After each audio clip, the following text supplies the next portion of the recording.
وہاں پہنچا تو اس کے بھائی ابھی تک سو رہے تھے۔ کینجا باتر اپنی جگہ پر بیٹھ گیا اور اپنی تلوار سے کھیلتا ہوا صبح ہونے کا انتظار کرنے لگا۔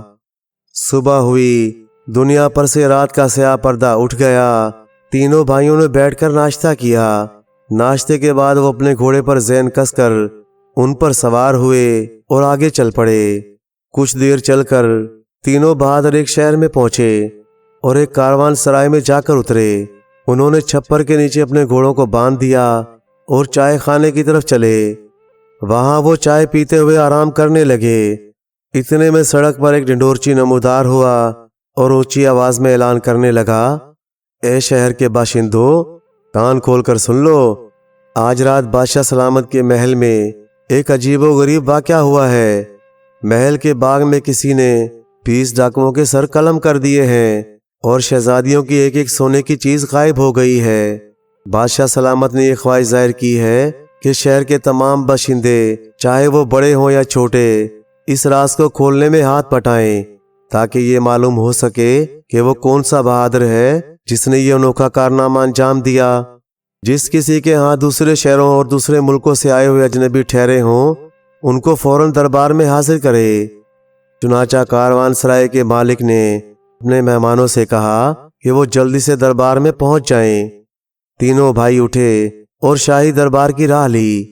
بادشاہ کو اطلاع دے دی گئی کہ 3 اجنبی آئے ہیں، تو بادشاہ نے حکم دیا ان کو ایک الگ کمرے میں ٹھہرایا جائے اور اپنے وزیر سے کہا، تم ان سے بات کر کے راز معلوم کرو۔ وزیر بولا، سیدھے طریقے سے پوچھا جائے تو یہ ممکن ہے کہ وہ کچھ نہ بتائیں۔ بہتر ہوگا انہیں اکیلا چھوڑ دیا جائے اور چھپ کر ان کی باتیں سنی جائیں۔ چنانچہ ایسا ہی کیا گیا۔ تینوں بھائیوں کے سامنے دسترخوان بچھا کر کھانے کی طرح طرح کی چیزیں چن دی گئیں۔ تینوں نوجوان کھانا کھانے لگے اور ساتھ کے کمرے میں بادشاہ اور وزیر بیٹھے ان کی باتیں سننے لگے۔ توصیف باتر بولا، ہمیں ایک نو عمر بھیڑ کا گوشت کھانے کو دیا ہے، لیکن معلوم ایسا ہوتا ہے اس بھیڑ کو کسی کتیا نے اپنا دودھ پلایا تھا۔ ہاں، آپ کی بات صحیح ہے، تینجا باتر نے کہا۔ بادشاہ لوگ کتے کا گوشت کھانے سے بھی گریز نہیں کرتے۔ مجھے تو اس بات پر تعجب ہو رہا ہے کہ انگور کے اس مربے سے انسان کی بھوک کیسے آ رہی ہے۔ کینجا باتر نے بھی مربے کو چکھ کر دیکھا اور بولا، ہاں یہ سچ ہے، بادشاہ سب خون خوار ہوتے ہیں۔ مربے میں بھی آدمی کا خون ملا ہوا ہو تو تعجب کی کوئی بات نہیں۔ میں بھی ایک بات پر حیران ہوا ہوں، تشتری میں روٹیاں اتنے سلیقے سے ایک ماہر نان بائی ہی چن سکتا ہے۔ ہاں ایسا ہی ہوگا، توصیف باتر بولا۔ ہم کو یہاں اس لیے بلایا گیا ہے کہ ہم سے محل میں ہونے والے واقعے کا راز معلوم کیا جائے۔ ہم سے ضرور پوچھ گچھ کی جائے گی، ہم ان کو کیا جواب دیں گے؟ تینجا باتر نے رائے دی، ہمیں جھوٹ بولنے کی کوئی ضرورت نہیں، ہم انہیں سچی بات بتا دیں گے۔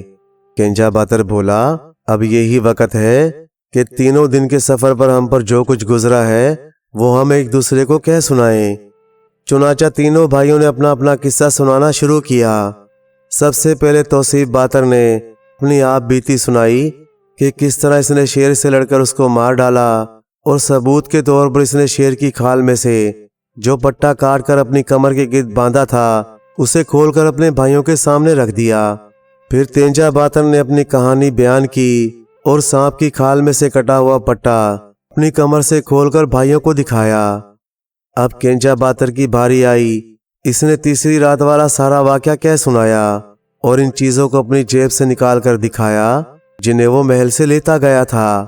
بادشاہ اور وزیر پر سارا راز کھل گیا، لیکن بھائیوں نے گوشت اور مربے کی روٹیوں کے بارے میں جو باتیں کہی تھیں وہ ان کی سمجھ میں نہ آئیں۔ چنانچہ بادشاہ نے سب سے پہلے چرواہے کو بلا بھیجا جو فوراً حاضر ہو گیا۔ بادشاہ نے بڑے رعب سے چرواہے سے پوچھا، سچ سچ بتا، تو نے کل جس بھیڑ کا گوشت بھیجا تھا کیا اس کو کسی کتیا نے دودھ پلایا تھا؟ چرواہے نے گڑ گڑاتے ہوئے کہا، آپ میری جان بخش دیں تو عرض کروں۔ بخش دی تیری جان، سچ سچ بتا۔ چرواہا بولا، سردیوں میں میری ایک بھیڑ جس کے ابھی کچھ دن پہلے میمنا ہوا تھا سردی سے مر گئی۔ مجھے میمنے پر رحم آ گیا اور میں نے اسے کتیا کو سونپ دیا۔ اس کتیا نے اسے اپنا دودھ پلا کر اس کو پالا۔ کل میں نے اسی بھیڑ کو کاٹ کر اس کا گوشت آپ کے لیے بھیج دیا تھا، کیونکہ میرے پاس صرف ایک وہی بھیڑ رہ گئی تھی، باقی تمام بھیڑیں آپ کے نوکر پہلے ہی لے جا چکے تھے۔ اب بادشاہ نے مالی کو بلوایا۔ جب وہ حاضر ہوا تو بادشاہ نے رعب سے پوچھا، سچ سچ بتا، کیا انگور کے مربے میں آدمی کا خون ملا ہوا تھا؟ حضور، ایک واقعہ ہوا تھا، اگر جان کی امان پاؤں تو وہ واقعہ بیان کروں؟ مالی نے جواب دیا، بخش دی تیری جان، بتا کیا ہوا تھا؟ مالی بولا، پچھلے سال گرمیوں کی بات ہے، میں نے آپ کے لیے سب سے اچھے انگور بچا رکھے تھے، نہ جانے کون روز رات کو آتا اور انہیں چرا کر لے جانے لگا۔ میں انگور کی بیلوں کے نیچے چھپ کر چور کا انتظار کرنے لگا۔ اچانک ایک آدمی آتا ہوا دکھائی دیا۔ جب وہ قریب آیا تو میں نے لاٹھی کھینچ کر اس کے سر پر ماری، چور وہیں مر گیا۔ میں نے انگور کی بیلوں کے نیچے ایک گڑھا کھود کر اس مردے کو اسی میں گاڑ دیا۔ اگلے سال انگور کی بیلیں اس طرح پروان چڑھیں اور ان پر اتنا انگور لگا کہ خدا کی پناہ، پتوں سے زیادہ انگور کے گچھے تھے، لیکن اس کے مزے میں ذرا سا فرق تھا، اس لیے میں نے تازے انگور آپ کو نہ بھیج کر ان کا مربع بنوا لیا۔ اس طرح بھائیوں کی کہی ہوئی دو باتیں سچ ثابت ہوئیں۔ رہی تیسری روٹیوں والی بات تو وہ بھی بالکل صحیح تھی۔ تشتری پر روٹیاں خود بادشاہ نے اپنے ہاتھوں سے چنی تھیں اور معلوم ہوا اس کا باپ نان بھائی تھا۔ بادشاہ تینوں بھائیوں کے پاس کمرے میں آ گیا، ان سے سلام کرنے کے بعد بولا، تم نے جو کچھ کہا تھا وہ سچ نکلا ہے، اس وجہ سے تم لوگ مجھے اور بھی پسند آ گئے ہو۔ میرے معزز بہادر مہمانوں، میری تم لوگوں سے ایک گزارش ہے، فرمائیے، آپ کی فرمائش اگر مناسب ہوگی تو ہم اس کو ضرور پورا کریں گے۔ بادشاہ بولا، میری 3 بیٹیاں ہیں اور بیٹا کوئی نہیں، تم لوگ یہیں رہ جاؤ، میں اپنی بیٹیوں کی تم لوگوں سے شادی کر دوں گا، سارے شہر کی دعوت کروں گا، 40 دنوں تک سب کو پلاؤ کھلاتا رہوں گا۔ توصیف باتر نے جواب دیا، آپ کی یہ بات تو بہت اچھی ہے، لیکن ہم آپ کی بیٹیوں سے شادی کیسے کر سکتے ہیں؟ ہم نہ تو بادشاہ زادے ہیں اور نہ ہی ہمارے باپ کوئی امیر آدمی ہیں۔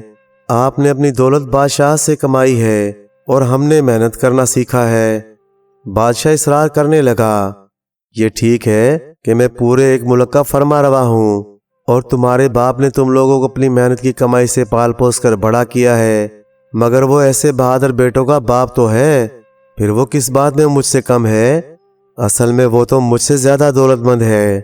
میں تو ایسی لڑکیوں کا باپ ہوں جن کے آگے دنیا کے بڑے بڑے بادشاہ سر جھکا چکے ہیں، منتیں کر چکے ہیں۔ میں تم لوگوں سے یہ پیشکش کر رہا ہوں کہ میری بیٹیوں سے شادی تم کر لو۔ چنانچہ تینوں بھائی راضی ہو گئے۔ بادشاہ نے بڑی دھوم دھام سے اپنی تینوں بیٹیوں کی ان تینوں بھائیوں سے شادی کر دی۔ سارے شہر میں خوشیاں منائی گئیں، پورے شہر نے دعوتیں کھائیں اور یہ سلسلہ 40 دنوں تک چلتا رہا۔ تینوں بھائی اپنی اپنی بیویوں کے ساتھ محل میں رہنے لگے۔ بادشاہ اپنے دامادوں سے بہت خوش تھا۔ کینجا باتر سے اس کو سب سے زیادہ محبت تھی۔ ایک دن بادشاہ اپنے باغ میں نالے کے کنارے ایک ٹھنڈی جگہ پر سو رہا تھا۔ کینجا باتر بھی پاس بیٹھا ہوا تھا اور کوئی ان کے پاس نہ تھا۔ اچانک نالے میں سے ایک زہریلا سانپ نکل آیا جو بادشاہ کو کاٹنے ہی والا تھا کہ کینجا باتر نے اس کو دیکھ لیا اور اپنی تلوار سے اس کے 2 ٹکڑے کر دیے۔ وہ ابھی تلوار کو غلاف میں ڈال ہی رہا تھا کہ بادشاہ کی آنکھ کھل گئی۔ کینجا باتر کو اس حالت میں دیکھ کر اس کے دل میں شبہ پیدا ہوا اور اس نے دل میں سوچا، میری بیٹی سے شادی کر کے اس کی ناک اور بھی چڑھ گئی ہے اور یہ اور بھی لالچی ہو گیا ہے، یہ اب مجھ کو مار کر بادشاہ بننا چاہتا ہے۔ بادشاہ اٹھ کر اپنے وزیر کے پاس گیا اور اس کو سارا واقعہ سنا دیا۔ وزیر بہت دنوں سے بہادر بھائیوں سے جلا بیٹھا تھا، وہ بس موقع کا انتظار کر رہا تھا۔ اب موقع پا کر اس نے بادشاہ سے ان کی خوب برائیاں کی۔ میری رائے لیے بغیر آپ نے ان لفنگوں سے اپنی پیاری بیٹیوں کی شادی کر دی، اور یہ لیجئے، آپ کا عزیز داماد آپ کو قتل کرنا چاہتا تھا، یہ مکاری سے کسی نہ کسی دن آپ کا خاتمہ کر ہی دے گا، دیکھ لیجئے گا۔ بادشاہ وزیر کی باتوں میں آ گیا اور اس نے حکم دیا کہ کینجا باتر کو جیل میں ڈال دیا جائے۔ چنانچہ اس کو پکڑ کر جیل میں بند کر دیا گیا۔ کینجا باتر کی بیوی سب سے چھوٹی شہزادی بہت اداس ہو گئی۔ تمام دن روتے روتے اس کے رخساروں کی سرخی غائب ہو گئی۔ ایک دن وہ اپنے باپ کے پاس آئی اور اس کے قدموں میں گر کر کہنے لگی، اپنے داماد کو رہا کر دیجئے۔ تب بادشاہ نے حکم دیا کہ کنجا باتر کو جیل سے نکال کر لایا جائے۔ اس کو بادشاہ کے سامنے حاضر کیا گیا تو بادشاہ اس سے مخاطب ہو کر بولا، میں نے سوچا بھی نہیں تھا کہ تم اتنے مکار ہوگے، تم نے مجھے مارنے کا ارادہ کیسے کر لیا؟ اس کے جواب میں کنجا باتر نے بادشاہ کو طوطے کا قصہ سنایا اور بولا، کسی زمانے میں کسی جگہ ایک بادشاہ رہتا تھا، اس کے پاس ایک طوطا تھا۔ بادشاہ اپنے طوطے سے اتنا پیار کرتا تھا کہ طوطے کے بغیر اسے پل بھر کو بھی چین نہیں آتا تھا۔ طوطا اپنے مالک سے میٹھی میٹھی باتیں کرتا، اس کا دل بہلاتا رہتا۔ ایک دن اس نے بادشاہ سے کہا، میں اپنے وطن ہندوستان میں اپنے ماں باپ اور بہن بھائیوں کو چھوڑ کر آیا ہوں، میں بہت دنوں سے قید میں ہوں، میں اب آپ سے گزارش کرتا ہوں مجھے 20 دن کی چھٹی دے دیجئے۔ میں اپنے وطن ہوا ہوں، 6 دن جانے میں لگیں گے اور 6 دن واپس آنے میں، اور 8 دن میں اپنے گھر والوں کے ساتھ رہ آؤں گا۔ بادشاہ بولا، میں تم کو جانے نہیں دوں گا، تم ایک بار چلے جاؤ گے تو پھر لوٹ کر نہیں آؤ گے اور میرا دل اداس ہو جائے گا۔ طوطا بولا، جہاں پناہ، میں وعدہ کرتا ہوں کہ میں واپس لوٹ آؤں گا، آپ میری بات کا یقین کیجئے۔ بادشاہ راضی ہو گیا اور بولا، میں تم کو چھٹی تو دیتا ہوں مگر صرف 2 ہفتوں کی۔ طوطا بولا، ٹھیک ہے، یوں ہی صحیح، میں کسی طرح 2 ہفتوں میں واپس آ جاؤں گا۔ بادشاہ نے پنجرا کھول دیا، طوطا پھر سے اڑ کر پنجرے سے نکلا اور دیوار پر جا بیٹھا۔ طوطے نے سب لوگوں کو الوداع کہا اور جنوب کی طرف اٹھ چلا۔ بادشاہ پیچھے سے اس کو دیکھتا رہ گیا۔ اس کو یقین تھا کہ اب طوطا لوٹ کر نہیں آئے گا۔